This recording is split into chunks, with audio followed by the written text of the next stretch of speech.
हम अभी सिर्फ समुद्र की 20 मीटर गहराई पर हैं और यह तो बस महासागर की कुल गहराई का 2% है। लेकिन नीचे क्या है?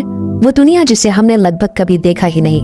200 मीटर की गहराई पर शुरू होती है ट्वाइलाइट जोन, जहाँ सूरज की आखिरी रोशनी अंधकार में खो जाती है। यहाँ शार्क साय की तरह घूमती है और स्क्विड अंधेरे में चमक उठते हैं। ये जगह समुद्र से ज्यादा जिंदगी से भरी हुई एक आकाश गंगा जैसी लगती है। 1000 मीटर पर है मिडनाइट जोन। यहाँ कभी रोशनी पहुँचती ही नहीं। दबाव इतना भयानक जैसे 50 जंबो जेट्स आपका सीना दबा रहे हों। फिर भी यहाँ जीवन मौजूद है। जेंट स्क्विड, एंगल फिश, जिनकी आंखों में अंधेरे की रोशनी चमकती है। 4000 मीटर पर है द इब्बस। ये एक जमी हुई कब्रिस्तान है। यहीं पर